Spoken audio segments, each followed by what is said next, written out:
గణపతి పప్ప మోరియా, ఆదా లడ్డు ఖాలియా, జై బోలో గణేష్ మహారాజ్కి జై అనే దేవుని నామాన్ని ఉద్వేగభరితంగా ప్రేమ, అభిమానం, భక్తితో అంటూ శ్రీ వినాయకుని పూజలు 3 రోజులు, 5 రోజులు, 7 రోజులు, 9 రోజులు, 11 రోజులు భక్తి శ్రద్ధలతో పూజించి దేవుడితో అనుబంధాన్ని ప్రకృతి సిద్ధంగా పెట్టుకోవడం, ముట్టుకోవడం, ఆయనను ఆలింగనం చేసుకోవాలి, ఆయన పాదాలను తాకాలనే ఆతృత ప్రతి భక్తినిలో కనిపిస్తుంది.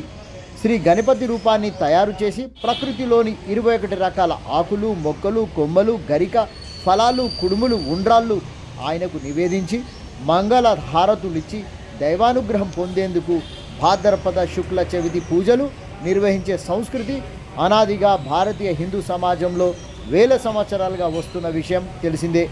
మొదటి రోజు వినాయకుని స్థాపన ఆఫీసుల్లో, గృహాలలో, సంస్థల్లో, బస్తీ, కాలనీ, కూడలలో పూజలు అందుకునే గణనాథుడు నిమజ్జనానికి తరలి వెళ్లేందుకు సమయం ఆసన్నమవుతుంది.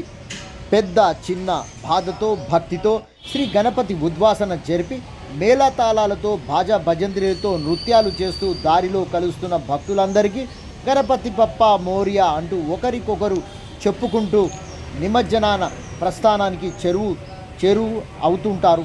దారి మధ్యలో పులిహోర ప్యాకెట్లు, మంచినీరు, ప్రసాద రూపంలో ఎన్నో రకాలుగా ఉన్నటువంటి ఆహార పదార్థాలను ఒక్కో ప్రాంతంలో పలు వ్యాపార సంస్థలు, బస్తీలు, కాలనీలు, అసోసియేషన్లు దారి పొడవునా ఏర్పాటు చేసిన స్టాల్స్ అందరికీ అందిస్తుంటారు.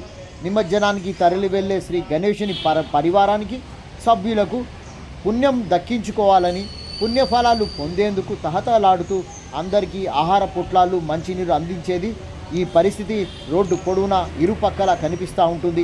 నిమజ్జన కార్యక్రమానికి వెళ్ళే ప్రతి ఒక్కరిలో భక్తిభావన కనిపిస్తుంది.